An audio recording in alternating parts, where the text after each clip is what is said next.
ব্রাহ্মণবাড়িয়ায় অস্থির হয়ে উঠেছে ডিমের বাজার। ব্যবসায়ীরা জানান, বাজারে মাছ ও শাকসবজির সরবরাহ কমায় ডিমের ওপর বাড়তি চাপ পড়েছে, যে কারণে দাম বাড়াতে হয়েছে ডিমের। যদিও ক্রেতারা বলছেন, আকস্মিকভাবে ডিমের দাম বাড়ার জন্য কারসাজি রয়েছে এক শ্রেণীর ব্যবসায়ীর। জালালউদ্দিন রুমির তথ্য, ছবিতে প্রতিবেদন। ব্রাহ্মণবাড়িয়ার পাইকারি ও খুচরা বাজারে বেড়েছে ডিমের দাম। 2 সপ্তাহের ব্যবধানে পাইকারি বাজারে প্রতিশো ডিমের দাম 120 টাকা থেকে 150 টাকা বেড়ে এখন 1120 থেকে 1150 টাকায় বিক্রি হচ্ছে। খামারিরা জানান, প্রাণী খাদ্য, ওষুধ সহ অন্যান্য উপকরণের দাম বেড়ে যাওয়ায় তাদের উৎপাদন খরচও বেড়েছে।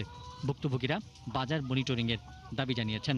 যেমন আজকে 10 টাকা 50 পয়সা আমরা বিক্রি করছি, এটা প্রতিদিনই একটা মার্কেটের চাহিদার উপরে নির্ভর করে। মালিক সমিতি ঢাকা থেকে রেট দিলে আমরা করে দিই, এটা তো আমরা নিজেরা কোনো নির্ধারণ করি না দাম। এরা আমাদের কাছে কমে বেচতেছে না, ওইগুলা তদারক করলে, মনিটরিং করলে এটা মনে হয় অনেক ভালো হবে। ডিমের বিষয়ে যে সংশ্লিষ্ট কর্তৃপক্ষ সঠিকভাবে যাতে একটা তদারকি করে। তবে স্থানীয় খামারের একজন ব্যবস্থাপক জানালেন, সমিতি থেকে প্রাপ্ত তথ্যের ভিত্তিতেই ডিমের বাজার দর নির্ধারিত হয়।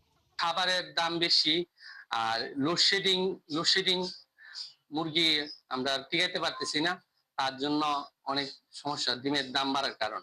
মূল্যবৃদ্ধির কারসাজির সাথে জড়িত থাকার সুনির্দিষ্ট প্রমাণ পেলে ব্যবস্থা নেওয়ার কথা জানান ভোক্তা অধিকার সংরক্ষণ অধিদপ্তরের সহকারী পরিচালক। দুর্বলতম সময়টিকে যদি পুঁজি করে যদি কোনো ব্যবসায়ী অবৈধ মুনাফা অর্জনের চেষ্টা করে বা অসৎ উদ্দেশ্যে যদি মূল্য বৃদ্ধি করে, তাহলে আমরা এটার যে ভোক্তা অধিকার সংরক্ষণ আইন আছে, এই আইন অনুযায়ী যে ব্যবস্থা আছে আমরা সেটা সর্বোচ্চ ব্যবস্থা আমরা গ্রহণ করব। ডিম নিয়ে কারসাজি বন্ধ হবে এমনটাই প্রত্যাশা ব্রাহ্মণবাড়িয়ার ভোক্তাদের।